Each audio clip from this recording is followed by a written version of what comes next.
I'm Martin Gibbons, issue chair for Climate Crisis and Energy.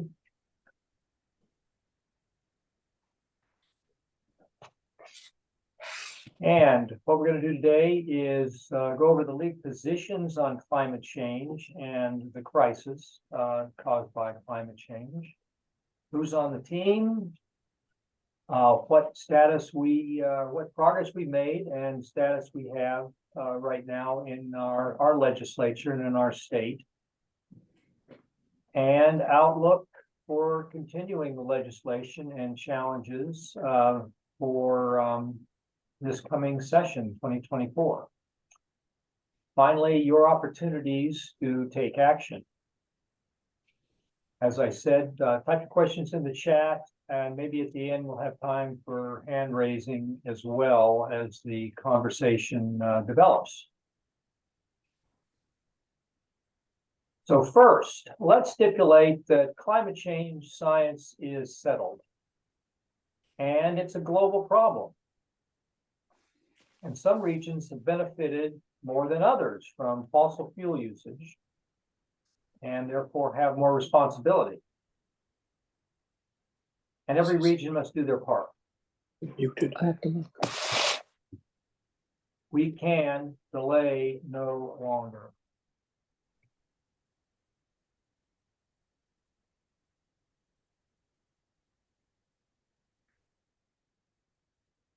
And why do we, the League of Women Voters, advocate for climate policies? That's a puzzle for a lot of people until they understand it better. The League believes that climate change is a serious threat facing our nation and the planet. And we have a lot of things we need to do.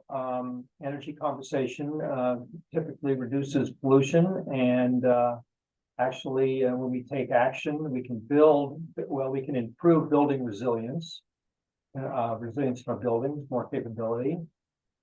And renewable sources are usually protect the public health and defend the integrity of our global ecosystem.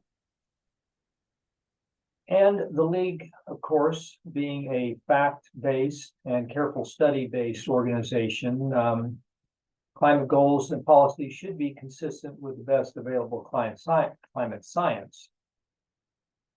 And we focus on future generations.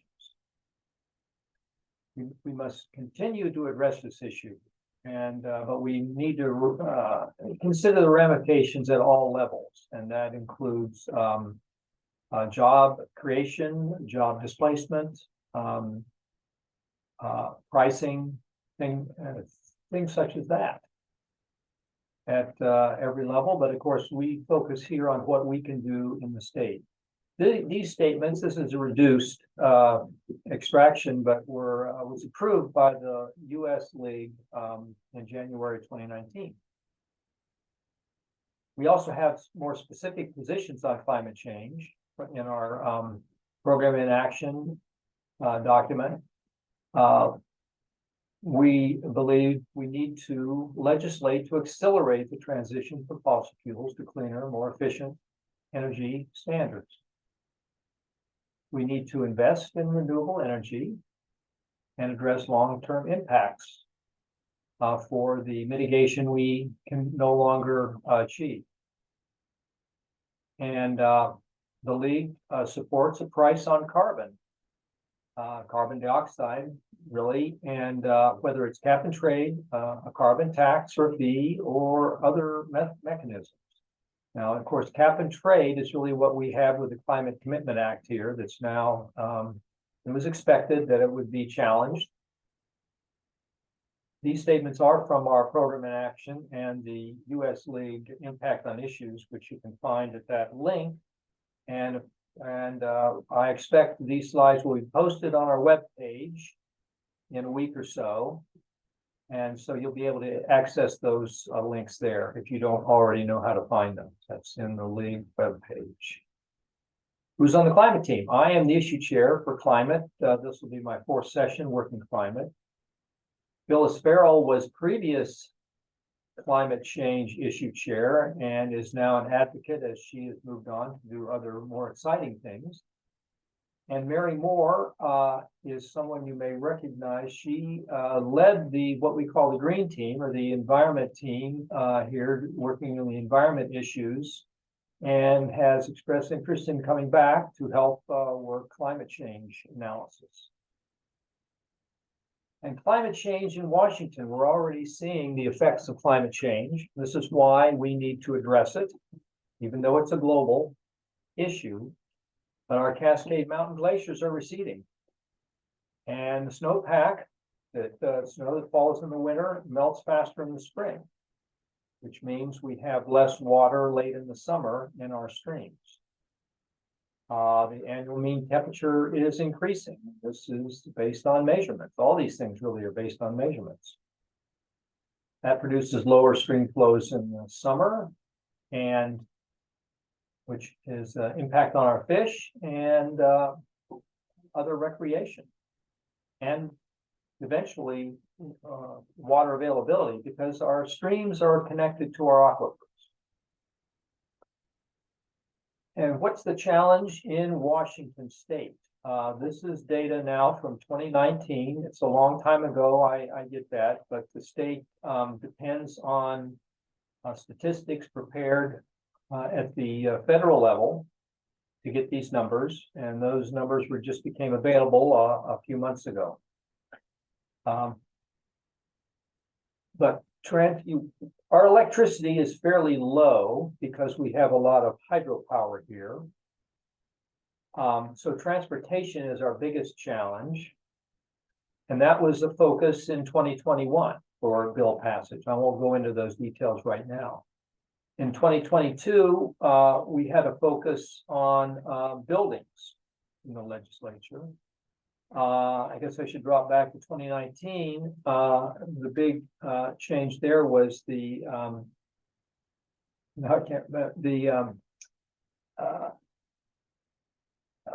Carbon Reduction Act for electricity. In 23 and 24 now, we still have the challenge of implementing previous laws, apportioning the Climate Commitment Act investments, and also defend the Climate Commitment Act, and continuing electrification of buildings and homes, and well, our transportation system. So the Clean Energy Transformation Act, the 2019 bill, requires us to eliminate all fossil fuel generated electricity in the state by 2025, and we are mostly on track for that, I think. And eliminates greenhouse gases completely from electric sources by 2045. I think I misspoke. The 2025 goal was to eliminate coal-fired generation by 2045 for generation by such things as natural gas or methane. We amended the state greenhouse gas emission limits, but I'll cover in a few slides here. In 2020, it's aligned with climate science from 2020, and we have the goal of pretty much going net zero or near net zero by 2050 in our state. Clean Fuel Standard was passed in 2021 to reduce the intensity of carbon intensity of transportation fuels. And the Climate Commitment Act, also in 2021, it's Cap and Trade and Invest program. As was mentioned earlier, sales by Nancy, I think, the sales of allowances are underway, and they have generated about $1.5 billion in receipts so far, which are being reinvested into some of the new transportation electrification and electrification of houses, and to reduce the environment disparities that are worldwide, but for those in our state. We attacked reducing greenhouse gas emissions in buildings in both 2019 and 2022. encouraging the builders or requiring builders to electrify all their energy sources in buildings down to 20,000 square feet. So that includes quite a few apartment buildings. Multifamily, as I said. I think the other thing about this law is that, as you can imagine, a lot of housing, rental housing, the residents don't have an opportunity to choose their energy source. It's in the apartment. Right now, methane heating is a cheap way, and it's effective, but it's cheap. And so builders tend to want to include methane heating, natural gas, rather than heat pumps. But heat pumps will deliver lower cost in the long run. So that's a benefit to the renters. Also, of course, heat pumps deliver cooling in our increasingly warm summers.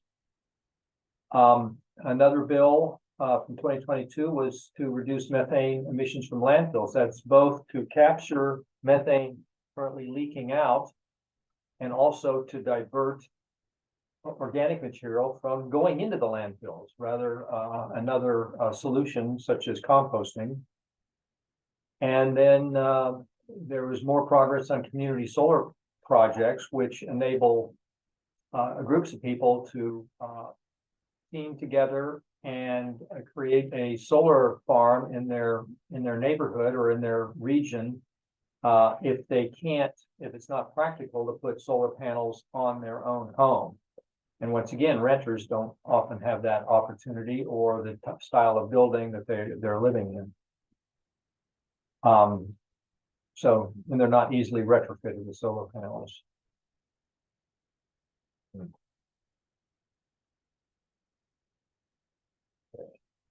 Had to catch up a little bit here. Okay. Oh, I'm sorry. This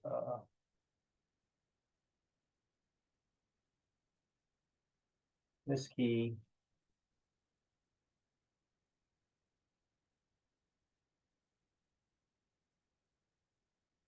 So stick to the things that occurred in 2023 were improving the electric power system transmission planning, and that means we're taking a closer look at how we're going to electrify the state for EV charging and heat pumps and all the other electrification involved, and that's going to require more transmission, and that requires more careful planning. So there's money set aside to do that planning, or committed to do that planning.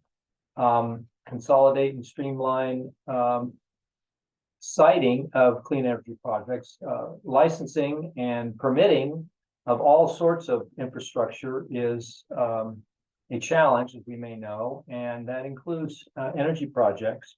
So that was targeted at improving the process for siting those. We also created a Washington Climate Corps, and this actually came up to some extent, training our future workforce to install and maintain our clean energy systems. And that is targeted at young people, but also veterans and older workers transitioning from jobs that are going away. And then finally, update the state's planning framework, the GMA, Growth Management Act. We passed a bill, the legislature passed a bill to require climate change be considered in the updates to the comprehensive plans that cities and counties are working on now. That was a question in the chat too, if anybody noticed.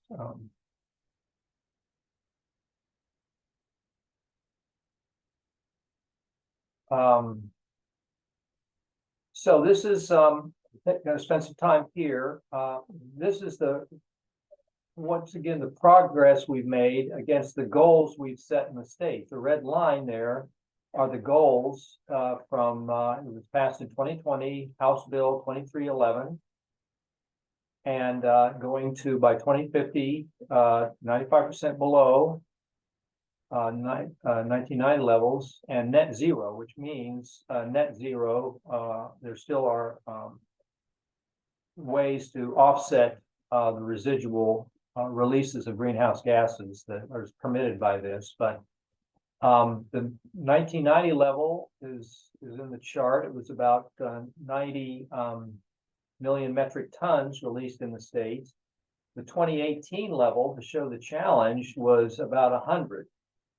So 2020, of course, we were starting to be affected by COVID, and but we hope it doesn't bounce back too much.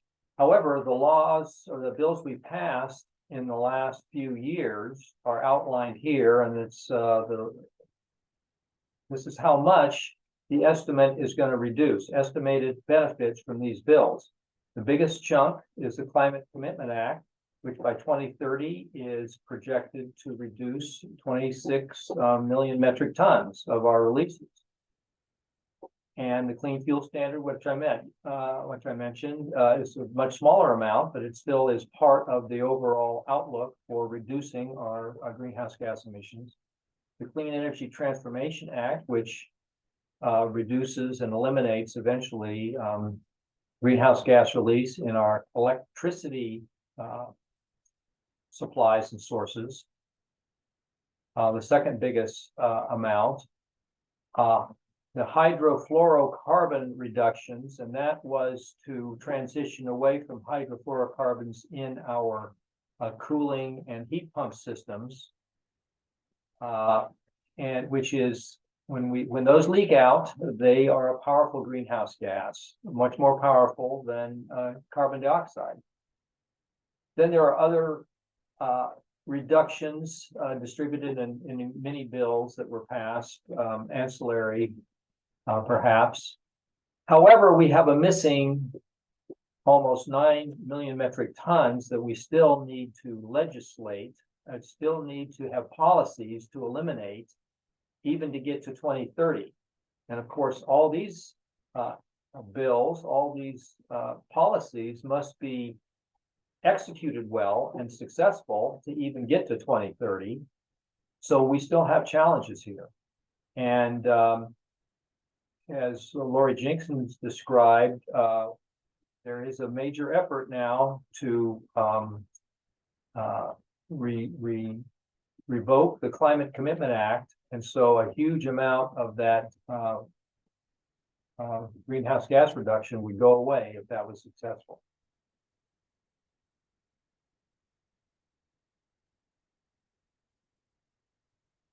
The outlook 2024 also, these are bills that I'm going to cover first that did not make it through the process in 2023, so they're still possible. Zero emission school buses, of course, it opens the door to alternatives, but electricity, battery electricity, is expected to be the primary method of zero emissioning the school buses.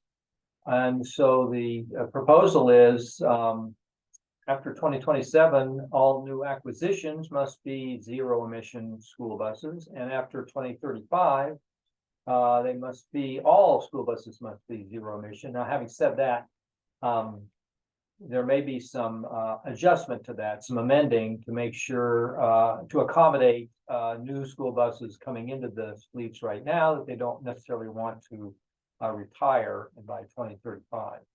So that's still under negotiation and could be changed. Funding would partly come from the Inflation Reduction Act at the federal level. I think also the Climate Commitment Act. There was a budget proviso last year, even though the bill failed. They added 60 million from the CCA income to ensure that schools can afford it and perhaps start investing right now. Benefits besides the greenhouse gas reductions are healthier air for children and ultimately reduced operating costs for the schools. after the investments are made. But as you can imagine, a fleet of school buses idling their diesel engines around a school is not a healthy situation.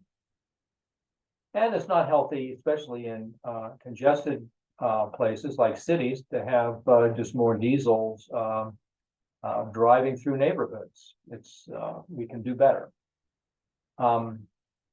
There's another potential benefit. Some of the buses that are offered now can serve as mobile electrical power stations because they have very big batteries.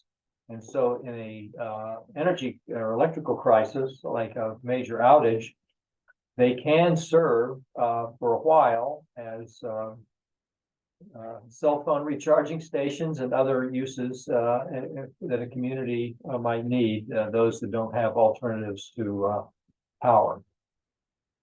This school bus process will also target overburdened communities for the initial funding, because they typically have a bigger pollution problem.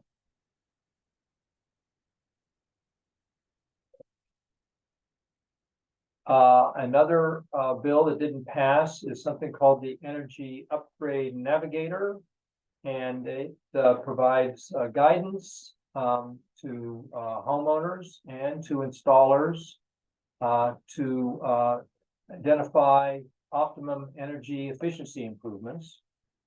And it is targeting, again, low-income communities, because they typically are living in housing that may have older systems and less efficient systems, and also small businesses that could otherwise not be able to figure out what to do, because the options are so many and the funding sources are so many and complicated that a homeowner or small business may not have the wherewithal to even consider an energy upgrade. It's targeted at retrofitting both residents and buildings with energy efficiency appliances that are lower energy drain, and even insulation and repairs to the current building itself to reduce leakage, and also to target indoor air quality improvements. And as you probably all know, burning methane in a house is not also not a healthy option. So it can even offer appliances that are more efficient and less polluting for indoor health, and just other general health and safety improvements to an abode. Another important thing is it provides guidance to the contractors for the resources they have available and how to comply, so the funding can be accessed to make this all happen, so they know what to do. Funding from CCA and the IRA at the federal level. And even though this didn't pass, there was a budget proviso to start developing the database that would support this in 2023. So that's underway, and it should make the implementation of the Energy Navigator feasible in the shorter term. The other another use for this database is to identify process improvements in getting the funding and making those things happen, and identify barriers that homeowners or business owners are facing. I'm also told by one of the sponsors that this bill comes back into the committee process after a vote on the floor to validate that, yes, they want to carry it on. And the committee is anticipated to quickly implement a substitute bill that does some clarification of the language. And that's often the case in a committee hearing or a committee process, is that I think we're supporting one bill, and then the committee will implement a substitute. And then you got to start all over with the analysis and make sure they haven't changed too much. This is a climate justice focus because it is focusing on low income and burdened communities is where it's really going to focus. New policy for 2024, addressing fuel prices, and that's one of the big instigators for repealing the Climate Commitment Act is the sense that the gasoline prices are driven higher, measurably higher by the Climate Commitment Act requirements. I don't know that that's true. My personal feeling is that they will charge, gas is priced by what the market will bear, because why wouldn't they? And the CCA was an excuse to increase the prices. However, the approach anticipated is just to increase pricing accountability and transparency, and by somehow controlling excessive fuel company profits, because my understanding is the petroleum companies are enjoying very high profits these days. The constraint here on a new policy is that states can't regulate interstate commerce, and that could be a barrier because petroleum flows around. Of course, most of it flows into our state. We don't drill for very much petroleum here. And but we can still collect and analyze more company information to support the transparency. Yet proprietary information must be protected for the companies too. The Senate is expected to introduce perhaps 2 bills on this. So look for that coming up, probably in the pre-file process. It may start next week. And this is a top priority for the Environmental Priority Coalition, of which we are a member. And if you haven't heard that, it's a coalition of about 27 environmental organizations or organizations that have a strong interest in environmental improvement. Climate Solutions, that's one of the coalition members, has paid staff, and they are the lead organization on this issue here. So they will offer opportunities to advocate and take action with, as well as the league.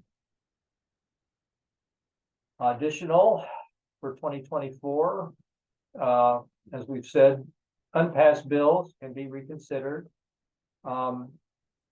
There's a bill increasing energy efficiency in housing. It's in addition to that one I just spoke of. It's grants to retrofit residences and indoor air quality improvements, and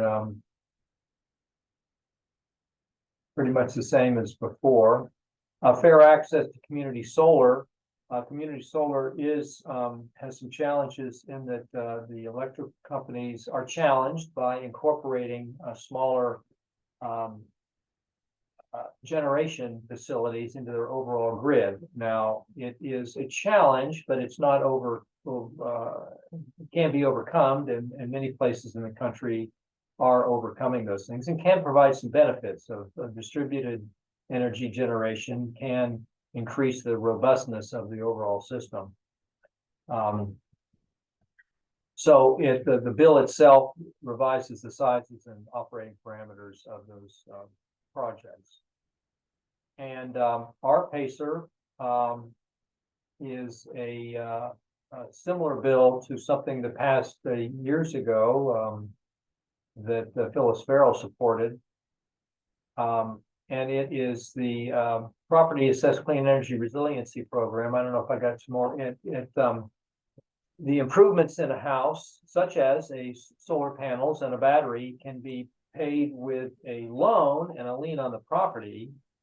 And so the obligation to repay remains with the property. And that's attractive because the savings in energy offset the payment, the extra payment you make essentially on a mortgage, an extra mortgage rider on them. So that hasn't passed yet. They've been working on that for several years now. What did pass was a similar bill a CPACER, which was commercial property assessed clean energy resiliency. So this still has some value, I think. Besides energy efficiency, there's water conservation and clean energy also part of that. More potential action.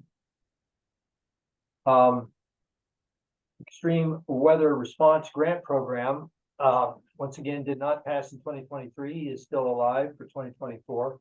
And this bill is grants to smaller cities who who can't fund their weather response programs. They don't have the budget for it, but they would like to implement something to respond to weather events that we're going to see more and more of, whether it's flooding or heat, to have a cooling center available for the residents that don't have cooling to come and stay out of the heat. Details such as that are in that bill, so that is still alive. We did have a bill that passed.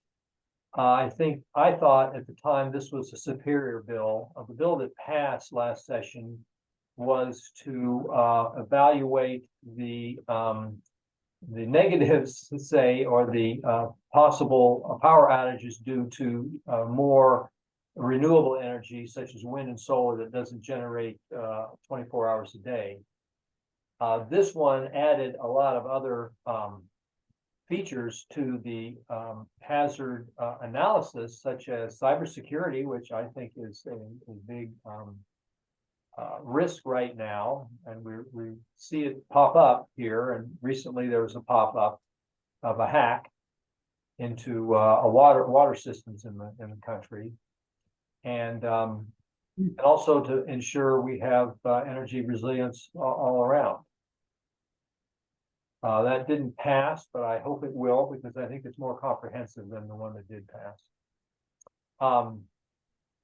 And this has to do with mostly buildings, but embodied carbon is the greenhouse gases that are released just in constructing the building or manufacturing the building materials, such as concrete and steel. And so it's to evaluate the projects, the planning that goes into making a state-funded project, and working to reduce the embodied carbon in those projects by revealing what is in the parts of the project itself, what is in the materials and the construction process.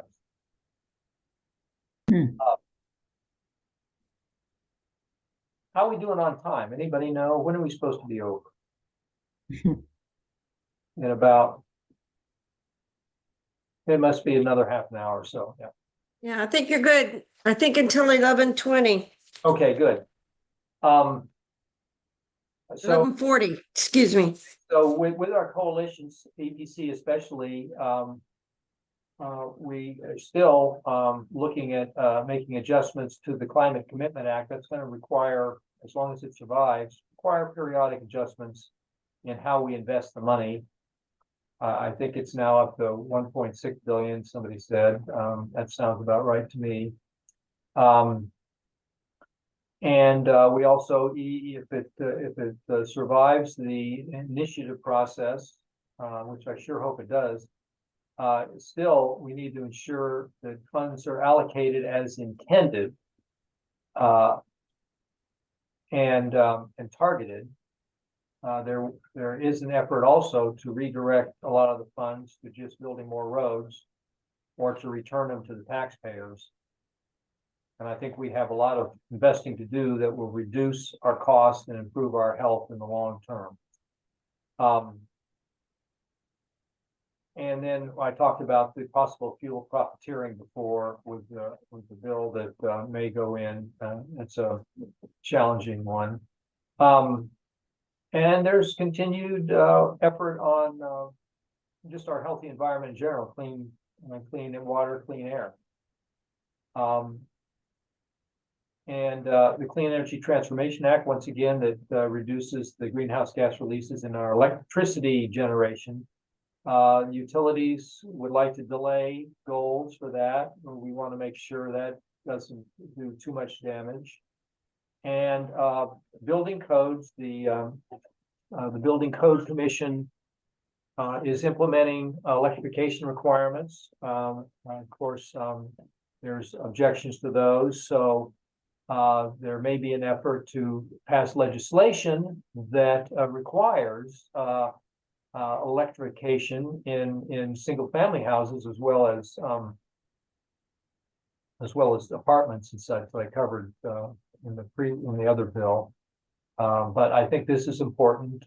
It's objected to on a basis of a choice, but once you go to the expense of bringing a gas line in, a methane line into a new development, you want to hook up gas to everybody, and it's a temptation not to electrify, which is electrification is lower cost in the long term. I'm convinced. And then if you remember 5 years ago, when it was known as the Hearst case, they were noticing aquifers going down in Whatcom County, affecting stream flows, and so they had to re-regulate how we permit well drilling. And we may need to make adjustments on that. I can't go into the details. I don't really know the details. Coalitions we're members of for the environment side, and that doesn't include transportation and housing, but Environmental Parties Coalition and the Northwest Energy Coalition that provide us a lot of information on how to evaluate the bills, and also some opportunities to engage with action.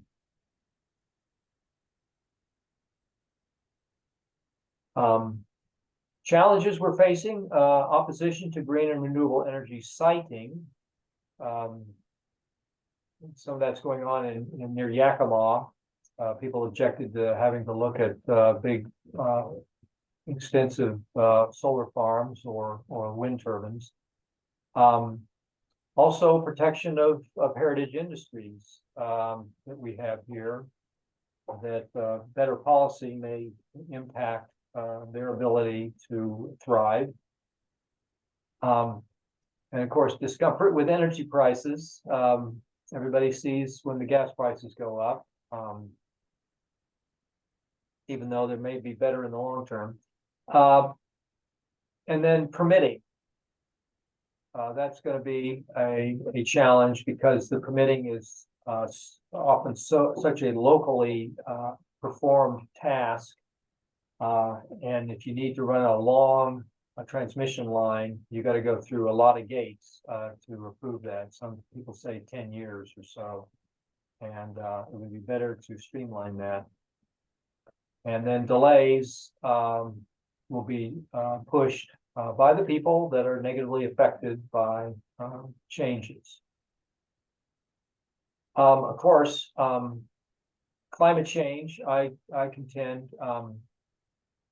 affects the other issues we have, such as, or the other issues can improve climate change, such as waste in our economy that will be covered in the next breakout session, session number 2, along with forestry, methane in the landfills and pipeline leakage. Methane, it's becoming clear that methane natural gas pipelines do leak quite a bit of methane. And if you don't know, methane is in the short term 80 times at least more powerful greenhouse gas. It dissipates faster than carbon dioxide, actually turns into carbon dioxide. But we have the problem in the short term here. Climate change for us is a short-term problem, so we need to address methane. And plastics and packaging is waste. They contribute to climate change. Recycling would improve much of that. Forests are a major source of carbon sequestration and storage. And we have a lot of forest here.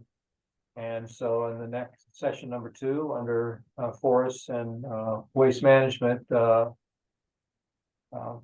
we will touch on that subject.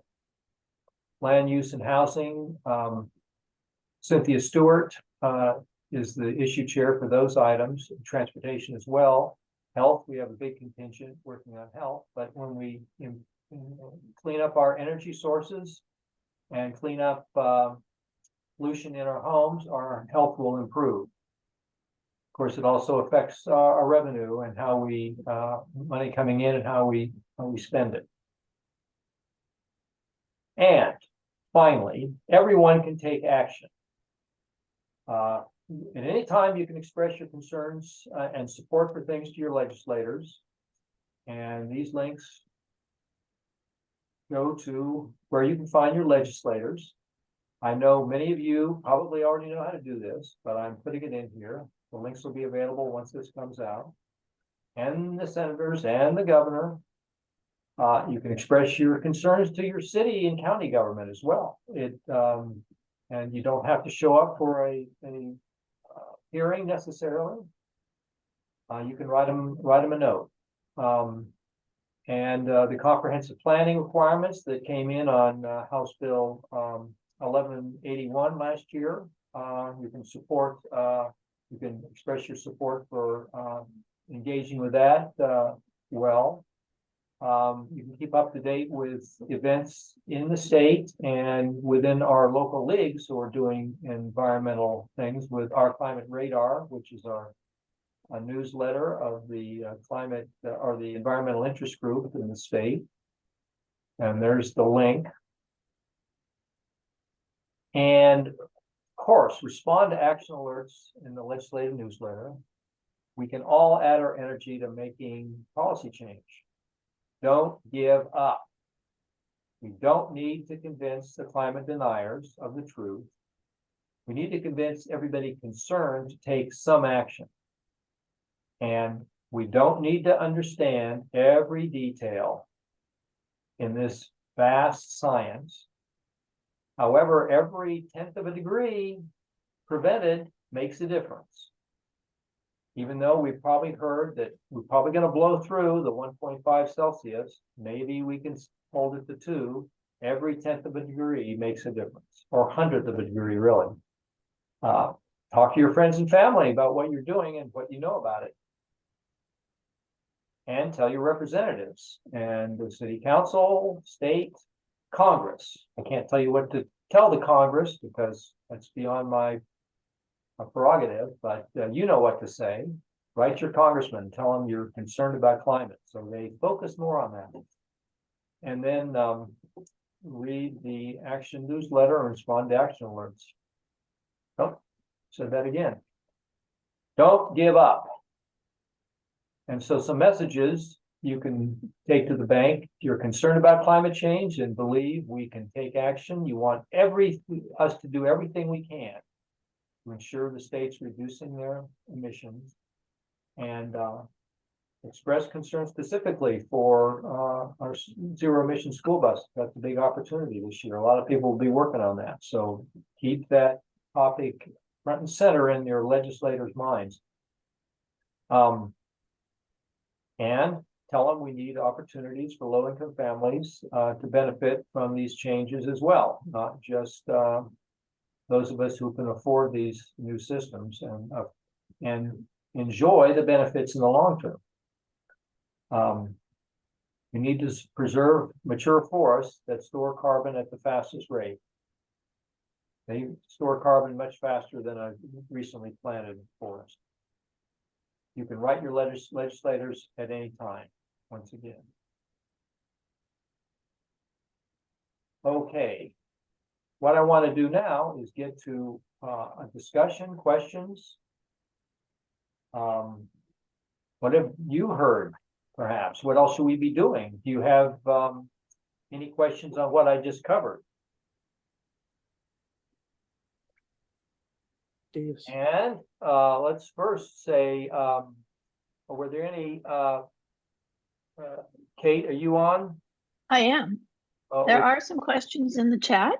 Okay. let me have it. Sarah Phillips. Sarah Phillips asked, sorry, Sarah, I've lost that comment. The city purchased a fossil fuel vehicle because it was the only alternative through the group purchasing program. Is that correct? I don't know.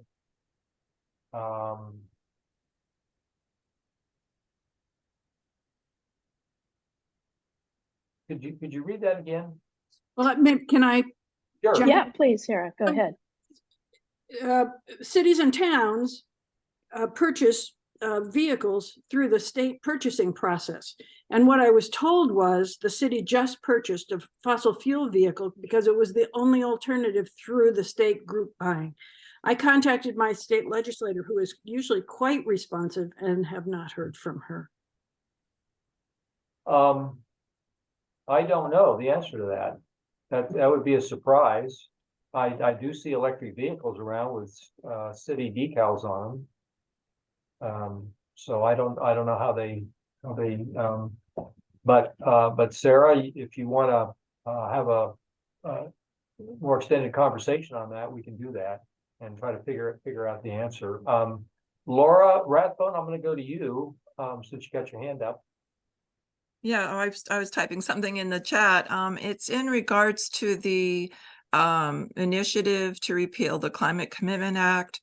My local representative is, it appears that you're aware of this and idea to return funds to the people. And I just attended another workshop where it sounded like there's a very good chance that, well, they have enough signatures to repeal for this initiative. If there's enough people really upset about high prices of gasoline, my concern is this initiative could pass, and that I hope that we would consider, or my legislators attempt to return some funds to the people to try to prevent that from happening. This would be, this is supported by our local Citizens Climate Lobby chapter. We are hoping that this would get people the idea of the benefits of a carbon fee dividend. It would get the funds to lower income people right away. It would help lower income people a lot faster than these energy projects that are intended to benefit them. So I just hope we'll keep that in mind. I don't want, I'd hate to see the whole Climate Commitment Act repealed. Right. That's a question, a concern, a statement, all roll into one. Yeah. Well, Laura, if you have information from the Citizen Climate Lobby, as you said, then and you think that would be revealing, you could send it my way as well. I know you have my email, so. Yes, I'm just hoping to put it out there that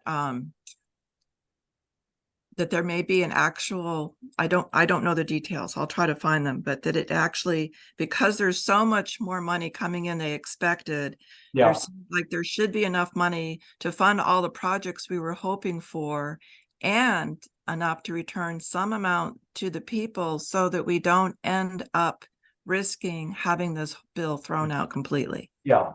Yeah, it might have to be some kind of a quick compromise, because the initiative process are probably gonna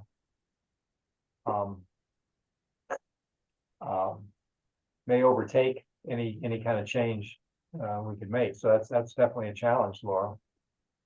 Thank you. There is another question related to buses from Ed. Why did the Environmental Priorities Coalition decide to prioritize zero emission school buses in particular? Well, I think it's a climate justice. It certainly is an opportunity that a lot of or many school districts are beginning to take advantage. You know, reducing pollution in neighborhoods and densely populated areas is a target. And I think, another benefit or another reason to, look at that is, the usage rates, for the school buses. You know, they're, intensely used, in the morning and in the evening with time to recharge, especially overnight. The recharging can be done in a central location. And therefore not have to invest in a lot of distributed, recharging. So that would be more efficient. That's my perspective on it. Why? There, do you want to alternate chat and hands raised, or how do you want to do that? Okay, we'll do that way. Karen, you're up. Karen Rice. I have a question about wasting fuel with the biggest, that you said that transportation was at 39%, and that was the biggest challenge. Why hasn't Washington done something about the fuel that's wasted by idling vehicles? And other states, other countries have laws against idling vehicles. There's a limit to how long they are allowed to idle. I realize that enforcing it would be a problem, but why hasn't it even been addressed? And I haven't seen anything addressing that problem.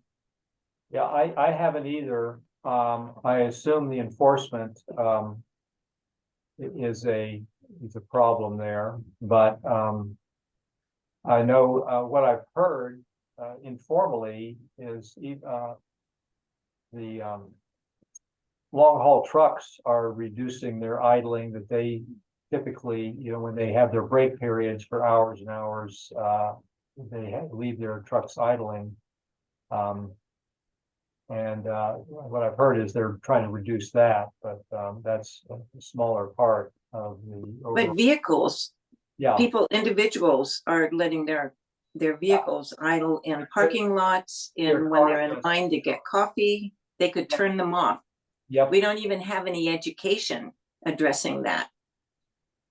Perhaps not. And I can't say why, no one has attacked that other than, you know, the problem of enforcement. Right now, we have some enforcement in general challenges. And, you know, with police getting distracted with some people consider, low priority traffic stops and things, but that could be it, Karen. Hmm. But Thank you. here you go. You could write your legislators and something going. Thank you. I will. We have a question from Alexandra Baker. She teaches civics to 12th graders who are thinking about their future plans. And can you tell her more about the Washington State Climate Corps? And additionally, what kinds of continuing education would support all these investments in a green economy? Yeah, I don't know a lot of the implementation details. I put that in. I think it may be taken out of our webpage. I had some information on the webpage last year on that, some of the details. And it's going to be administered by an existing program. And I can't remember the name of that existing program, but the idea is we use existing resources to begin training young people. Well, I said what I mainly know about it. And I can probably, if you drop me an email, I can dig up my previous assessment in detail on that, where I think it's going to go. And you might even Google, let's see.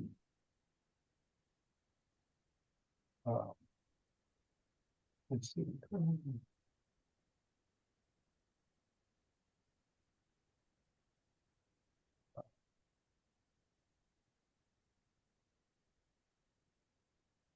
Yeah, you could even Google Washington Climate Corps and you might find just what you're looking for. Then I think France has her hand up. Yeah, I put something in chat, but I think the real focus, just like the speaker a bit ago was talking about publicizing. I think one of the problems with the rebates through the IRA is most of the public doesn't know how they will actually get those rebates.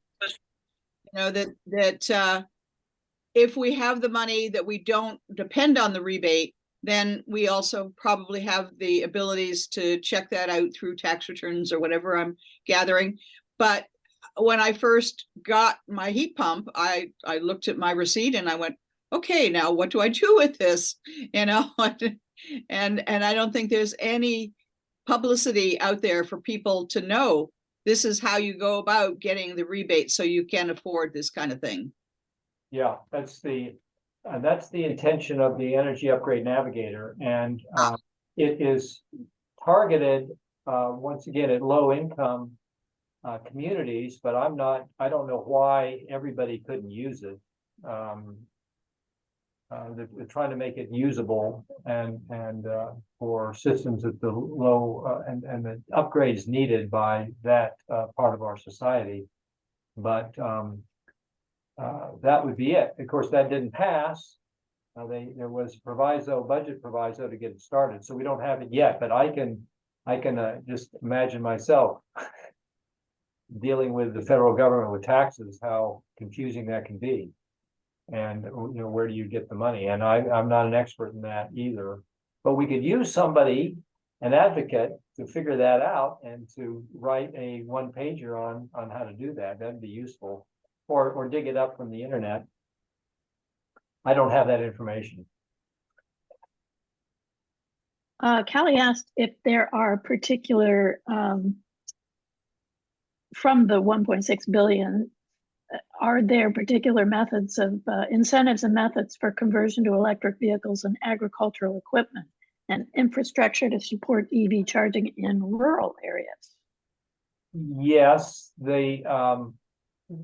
especially the EV charging side is rural charging stations is a target of that, to make sure everybody gets the benefit and make investments to get those out. Now the agriculture is a little more difficult because you don't necessarily drive by a recharging station using the agricultural equipment, and I think that is a problem. Also, agriculture is often exempt from a lot of the other requirements for pollution and such. So that remains a challenge, is getting the agricultural machinery converted to low emission or zero emission renewable energy. And Sarah mentioned that Kirkland has initiated a no idle program. Go Kirkland. Okay. Yeah, it seems like it's more of a local thing when they do that than a state level. That's correct, Marty. This is Susan Vossler, and I actually work on the campaign, that idling campaign. It's an action item from the City of Kirkland Sustainability Master Plan, and so we've gotten some support from the city. There's absolutely no intent to enforce, which I would love to see. But we do a lot of education. I'm happy to, I can put my contact in the chat, and you can contact me about what we've done. And I'm really happy to report that after working on it for about 2 years, it looks like the Department of Licensing is going to add idling information, education in their new curriculum for new drivers. So that could be a big deal. Yeah, it could be. Every little bit helps, I think. Yeah. Just teach those young drivers to turn the darn car off when it doesn't need to be running. Cultural change to some extent. Yeah, thanks. Okay, how we doing on time? I can't remember when this is over. I can't either, Marty, but I I think you it's have a few minutes. 11:40. 11:40, okay, so good, we got. Yeah. It says 3 minutes remaining time. Oh. Uh-oh. There we go. We got, we got bumped.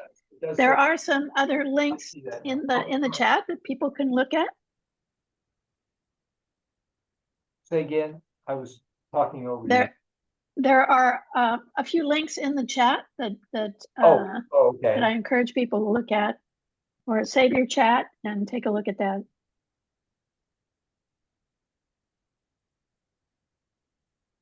Oh, yes, okay.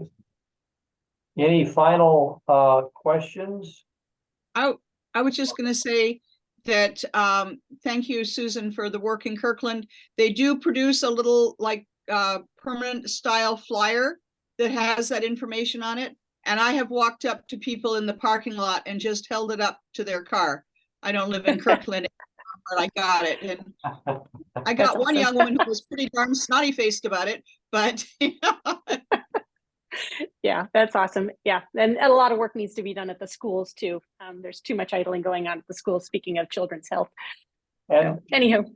And for all of you who are doing those kind of projects and that kind of advocacy, you can also summarize that and send it to me or to Anita Rose, and we'll put it in the climate radar so other people can understand what's going on. You'll be published then, Susan. Okay, I think I've already submitted it once. Oh, you but did? I might do it Okay. again. Maybe- Yeah, thanks. There's a lot in there. Okay, let me save the chat again. Once again, any final, you can make a statement too in a minute. If you want to, I'm also interested in Can we use these, I'm particularly interested in the slide of the states, that chart of the states reduction. Can we just use that? Do we need permission, or can I just use it? if it's this one, No, the two down, that one. this one, no, you don't need permission. That came from the Department of Ecology, I think. This the block here, the colorful block with the labels in it, came from them. It's on their website, and I at least a presentation. It might be kind of deep, but it was created by the taxpayers, so you're allowed to use it. I created this chart. It's a mishmash of a lot of stuff from the state, so it's fair game as well. And I intend to have this posted next week when somebody can post a PDF of it, and then you can use that, or you can remind me with a note. I just took a screenshot. Okay, good. And slide 11 if you want more original information there. Okay, leave the breakout room, they're telling us. Thank you for attending, and I'll take more comments via email if you have them.